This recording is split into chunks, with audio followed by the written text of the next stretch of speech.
Hello, people. Welcome to One and a Half Brains with Len and Ollie. Hey guys. Today we'll be talking about the Las Vegas shooting, gun violence, and our opinions to gun laws.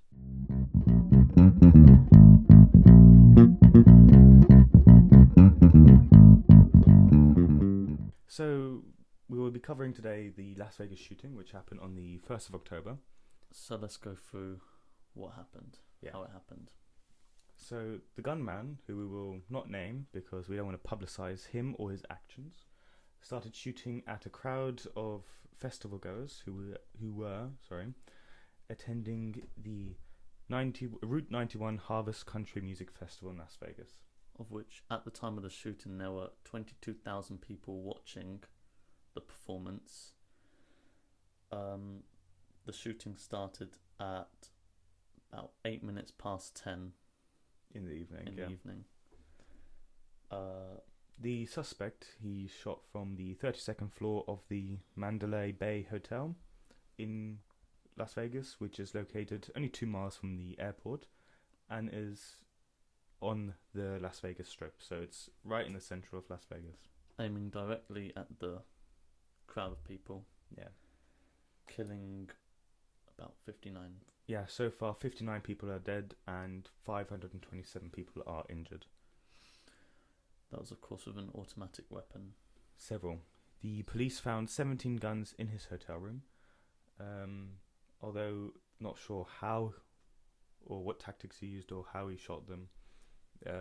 These things are all still not known, so we're not going to speculate. We're only going to tell you the hard facts. Yeah. My personal opinion on this is, well, he's a coward. He is the scum of the earth. Firstly, to kill people, innocent people. No apparent motivation. He is, deranged. In addition to that, he shot from the 32nd floor of a hotel. Mm-hmm. I mean, what? The 22,000 people were hopeless. They had no chance. They were sitting ducks, and he was just... It's a very selfish. Yeah, very selfish act. Yeah. Act of violence. So, this is a very, very big tragedy in America. It is the biggest mass shooting to date. So just put that into perspective. You have to think what could have triggered one to perform this horrific event. We understand that he was a big money gambler, and the most surprising thing is he had no criminal record, so there was no history of violence in him. In his family, however, it's a different story. His father was one of the most wanted people on the FBI watch list. That was back in the 60s, I think. Yeah, but that's still no excuse. Nothing is an excuse for doing what he did. We refuse to mention his name as well, but he was accountable for car theft, bank robbery, and committing fraudulent financial transactions. Yeah, that's the father of the gunman. He's a psychopath. Yeah, he was a diagnosed psychopath, which his son wasn't. Well, he wasn't diagnosed, but as we all know, he was deranged. He had no recorded mental illness. The only thing that I've got to say is it's a shame that they didn't catch him because, interrogate him to find out what his motivations were. But it was completely out of the blue, wasn't it? Even his closest family and friends were saying there were no signs of anything suspicious going on with him. No, well, there was an interview with his brother, I believe, the day after the shooting, on the 2nd of October, where his brother was just in shock, where he didn't know what happened. He didn't know what came over his brother to do such horrendous acts of violence. So it's not even that his family suspected anything. It was just totally random. Just normal. But it is a bit fishy how he could sneak. How many guns was it? 17? 17 guns were in his hotel room. A further 18 guns, explosives, and thousands of rounds of ammunition. You've got to think about that. That's crazy. Room service. Well, wait. Were found in his home in Nevada. What were you saying about room service? I mean, surely they've... How could he have Well, what they're saying is that he got the weapons into his room using travel boxes. So like these gun travel boxes. Oh, okay. They look like any other big suitcase. Oh, right. Especially if the guns are taken apart, you can just chuck them in any normal suitcase. All the ammo and again, just yeah. But how nobody found out or suspected anything is quite amazing. I mean, he set up cameras outside his hotel room to find out if people are there. He shot a security guard in the leg, who was outside his hotel room because of the cameras. Where you think, how did nobody notice him installing cameras? How did hotel cameras not see that? But I mean, of course, there's lots of rumours surrounding this as well, such as, could it be a hoax? That's a hoax. I think I read somewhere that the FBI was saying this could be another one of their stunts for a particular purpose, but I didn't look far into that because I heard of that conspiracy theory. How they arranged this. I got this, by the way, from the Ben Shapiro show. That they organised this to enforce gun violence. To promote gun violence, so that the Senate would do something with gun laws. To strike fear and therefore change the laws, which I personally think is complete and utter rubbish. It was just a deranged person doing something awful. Yes, and you mentioned McCavan Airport. Yes, that was the airport. The shooting forced that airport to ground all planes and divert incoming landings from the planes. Trump reacted on Twitter, as he always does, as usual. He said, and I quote, "Warmest condolences and sympathies to the victims and families. God bless you." So, some sympathy from the president, of course. But ISIS. Yeah, that was the thing. Hours after the shooting, the militant group from the Middle East, ISIS, claimed responsibility for these shootings.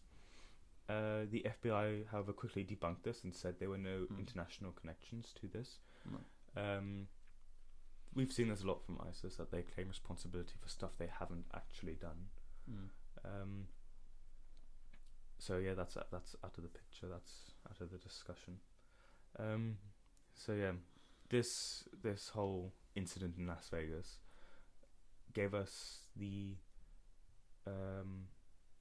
idea to make a podcast about gun laws, mainly gun laws, and our opinions to it, whether they should be changed or whether they're good the way they are, and how they'll change. Let's so, talk about gun laws. Yeah. So the sad bit of the podcast hopefully is over now. Now it's just the factual stuff.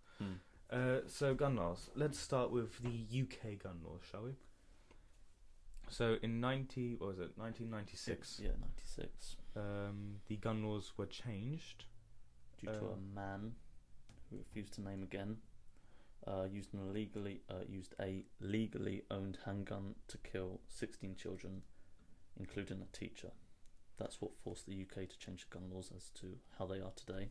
So the UK gun laws at the moment are you have to have a license to own certain guns. These guns include shotguns and rifles.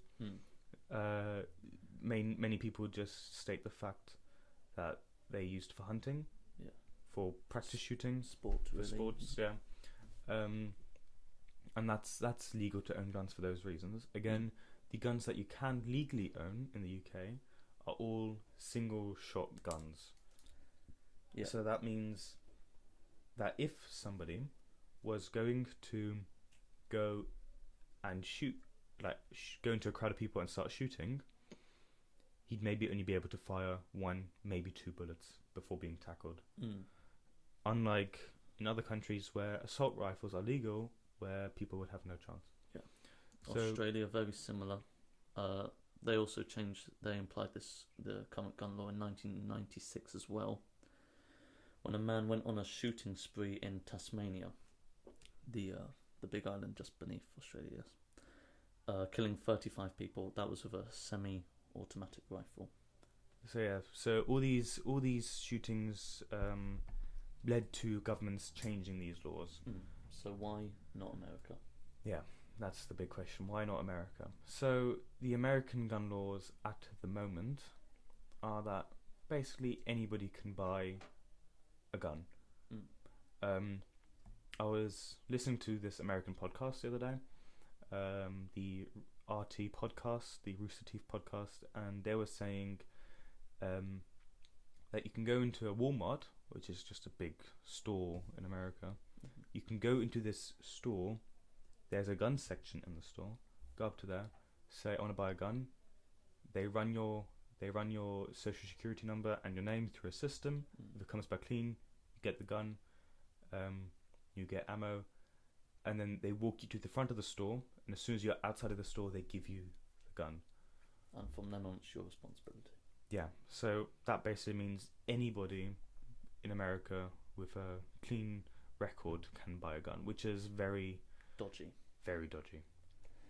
While Obama was in office, he was one of his main goals was to try and tackle these gun laws and make America safer overall, which of course would be to restrict certain guns. guns. Yeah. The fact that this has never so far gone through Congress or the Senate is due to the fact that it's the Second Amendment right for every American to have the opportunity to bear arms, so to own a gun. See, this was imposed when they did the Constitution way back. I can't remember the day, sorry. But when they did the Constitution, because it was for the people to protect themselves from the government. However, nowadays, in modern America, people wouldn't get attacked by the government. It just wouldn't be possible anymore. With all the regulations in place to control the government itself. Yeah. They can't just declare certain things out of the blue. Not in today's world. Not in today's world. Not in today's America, anyway. However, again, I heard this very interesting reference to the amendment, to the Second Amendment, again on the RT podcast, that the things that are happening in Catalonia at the moment. So if you don't know, Catalonia is trying to get independence from Spain, and they had the vote 2-3 weeks ago. And in those votes, it came to police brutality. They were shooting rubber bullets at people and using force to remove ballots as well as people from the polling stations. It was a shambles. Yeah. But it's in circumstances like these. If that would happen in America, people would be legally allowed to protect themselves from the government because of the Second Amendment. That's why people do not want to get rid of it. Yeah. Now, personally, gun laws. I mean, it's very interesting. The whole concept of owning a gun to me, because I've lived in a household where we've owned a shotgun. Currently, we don't have any guns, but we had the shotgun for hunting purposes, and that was it. But I would never even think to buy a gun if I lived anywhere. Like, people say buy a gun for home protection. Yeah, that's illegal. Yeah, that's illegal in the UK and Germany. You can't use self-defense as a reason to have a gun. Now in America, they do allow that. Yeah. Well, according to the Guardian, which is a British news, there are 89 guns for every 100 Americans, compared to 6 in England and Wales. Yeah, that's quite sickening. Yeah. But during Obama's time as president, while he was definitely very passionate about altering these gun laws, he often referred to using Australia as an example for the US to follow. As we mentioned, they implied it in 1996 due to a mass murder in Tasmania. When that happened, Australia basically said, well, that's it, we're not seeing that again. and basically imposed very severe, tough gun laws, and they haven't had a mass shooting since. You've got to think about that. They enforced the law after a mass shooting of 35 people killed. In America, there were 59 people killed and over 500 injured. If they do not react to this in any sort of way, then I don't know how America's going to turn out. It's disgusting if they don't react. It's terrifying. And something has to be done. Yeah. Because it won't be long before it happens again. You think of Orlando, not too long ago. I mean, I'm just reading here.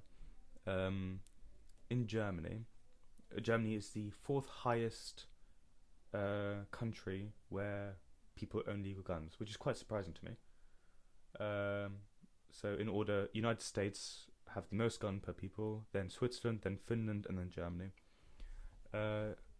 Germany have around 30 guns for every 100 people, yet they only have 0.07 deaths per 100 people. In the US, it's 3.5 deaths per 100,000 people. Yeah.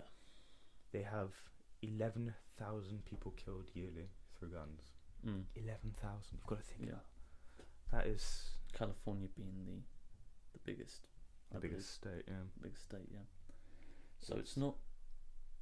How should America approach this then? Should they ban guns? It's not as simple as that. Should they come up with different methods as to how? They were discussing this on the RT podcast, which I've mentioned several times so far. They've mentioned it that one of the people on there, he's a very big gun advocate. He owns guns, but he said in America, he'd rather have it so that either everybody has a gun or nobody has a gun. So that would be fair. However, especially in the red states, especially in the south, that wouldn't be possible. That wouldn't be possible to take people's guns away, because people would shoot back. There would be a lot of death if that were to happen. And it's dangerous. We're talking about guns here. They're going to protest using the guns. Yeah, the guns. So there's the one idea where making guns more expensive would deter people from buying them. Yeah. See, I think if people really want to do it, they'll buy the guns anyway. They'll get away to get the guns.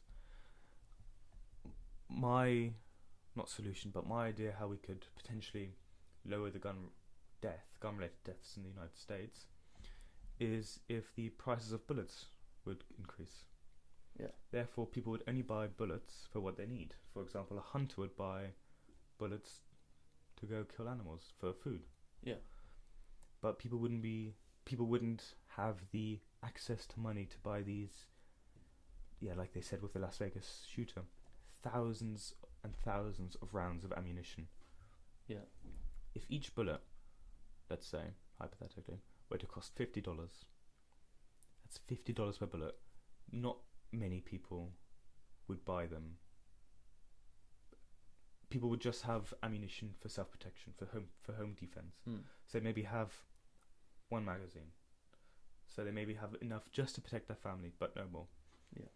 And I think that would be the way I'd approach it. Yeah. I don't know about you. Yeah, that is certainly a good method, but it would have to be gradual. The prices would have to increase gradually, because if you suddenly imply this law of completely boosting the prices of it, of course that would cause protests and riot, and these maniacs owning guns would perform more unfortunate stunts that we don't want to see.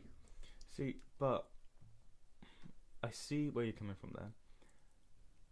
But if you increase it gradually, people will notice. People will buy while they're still cheap. If you do it so that today price per bullet is, I don't know, $2, to tomorrow price per bullet is $50. If you do that overnight, people won't have a chance to react. People won't have a chance to stock up. This will be, I know it'll be frustrating for many people, but at the same time it will be safer, so that psychopaths, so that even gang members can't have this access to weapons or to bullets, if you know what I mean. Yeah. Providers like the deep web though and the black market would make this very awkward and difficult. It would make it difficult, but then again, these people would have to go out of their way to get these bullets. So that means that, again, everyday people wouldn't use that way, wouldn't use the dark web to find bullets, to get cheap ammunition. They just have to invest and make it so that all they have is enough to protect themselves. How about border countries? Not necessarily Canada, but Mexico. Well, things with Mexico. They've become a supplier. A supplier until Trump reinforces his ridiculous claim of building a wall. But even if he doesn't build a wall, he's doubled, I think even tripled, the amount of border force securities along the US-Mexico border. Has he? Yeah. Okay. So it'll make it even more difficult for people to get past border securities. Yeah. And you're mentioning the dark web. If this would be put into place, I am sure that the FBI, that the CIA, that Homeland Security would monitor the dark web even more closely than they are at the moment to make sure that these kind of transactions aren't happening. Yeah. So I'm sure that people can get identified and located if they are buying off the dark web and therefore get arrested. But you're treading on thin ice when messing with gun laws. It is very, very. It's a very risky, touchy subject. Yeah. Not so much here in the UK, and well, for the listeners in Germany as well. Because the gun laws here and there are very modest. I mean, there haven't been too many gun deaths, as we said. 0.07 deaths in Germany per 100,000. In England, it's 0.05 per 100,000. I saw this tweets, these tweets on Twitter, of this guy I follow called Gavin. People might know him as one of the guys from the slow-mo guys of YouTube. Oh yeah. He was also on one of these podcasts that I listen to, and he's British, but he lives in America, and he tweeted out about these gun laws, and how it's stupid that people have automatic guns. Of course, that faced huge backlash from many Americans. Yeah. And then they were saying, well, in the UK, you have terrorists using vehicles, using knives to still kill people, which that is a fair point. UK has got a problem with that at the moment, especially with acid in London. Yeah. But that's not the point. We're talking about gun violence. We're not talking about stabbings or manslaughter with a vehicle. Gun violence in the UK is very low, and I don't know. I don't understand why the Americans don't get it. Honestly, so many people die. People who support guns in the US. I wonder if they would change their opinion if they'd be directly impacted by one of these events. Yeah. Of course, I don't wish that on anybody, but I wonder if their opinions on gun violence and gun laws would actually change. Yeah. Well, a minor solution that Donald Trump is looking at the moment is making mental health checks more difficult. Like when you said earlier, when buying a gun, they should make mental health checks for presidents. From Walmart, make it far more stricter. Yeah. Well, Germany had that. After in 2002, a 19-year-old got expelled from his school. He went and shot and killed 16 people before killing himself. Yeah. After that incident, the German Parliament reacted by making the minimum age for acquiring a gun and requiring a psychological exam, the age between 18 and 25. So if you're between 18 and 25 in Germany and you want to buy a gun, A, you've got to have the money to, but B, you've got to go through one of these psychological exams. Yeah. Um, So that was a solution that Donald Trump's touched on. Another one that he's mentioned would be expanding the hunting grounds area. okay. I Expand haven't heard hunting of this, grounds, so maybe, for example, national parks, and using public lands for hunting, fishing, and recreation, making them, or just increasing them, making guns. I'm not sure how he expects to. I don't quite to get very understand. far with this. Yeah, I don't quite understand what he's trying to aim with, or what he's trying to achieve with that by I think making his- hunting more. I think his prolific. theory is increasing the amount of hunting grounds, which maybe could enlighten these gun owners. Not make them so if he was to imply other laws like making it more expensive, at the same time expanding these hunting grounds may take some anger away from the people with guns, maybe reduce protests. So what he's trying to do is get people to release their anger by hunting instead of by shooting at people. Well, Is that what you're trying to say? yeah, along those lines. Yeah. See, I don't get that. I don't think that would have any impact on homicides whatsoever. Because Especially, he's aware of the threat. yeah, that because especially in America, there's a lot of gang-related deaths. yeah, So I'm not sure if these gang members would release their stress by going hunting. yeah. Doubt that. So I'm not sure what his theory there is. Perhaps legislation on gun silencers, carrying concealed firearms. That was another thing I wanted to touch on. Sorry. After the shooting, a couple of days after, the presidential nominee for the Democrats in 2016, so Hillary Clinton, came out with a statement which I thought was fairly insensitive. She said that it's a big tragedy, but imagine the damage he could have done if he had a silencer.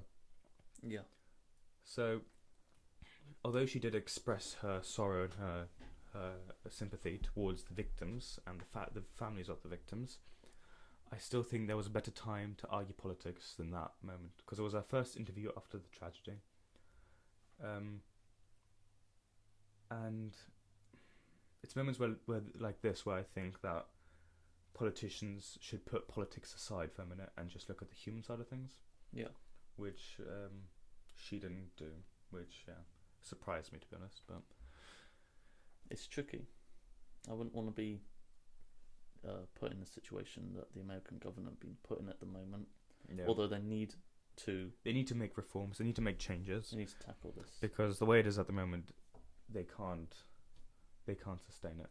Yeah, I'm just having a look over the Chicago death toll in 2017. Yeah, 543 people this year. The first 5 names that come up, 4 of them are black people. So that again shows that a lot of the people who are affected by this gun violence are younger black people. I'm looking here, yeah. age 28, 27, 31, 35. Yeah, it would be interesting to look at all their backgrounds. Look at their It's- education, Yeah, how they've been brought up. I mean, but it's things like this where I think President Obama tried to enforce the gun laws more, because he was from Chicago. He has got a great connection with Chicago, and seeing that his city was being overrun by gun violence, where mainly black people were being killed by gun violence, I think he wanted to change that, and I totally understand why. But I don't think that the current president has the motivation, or has as much motivation as the former one did.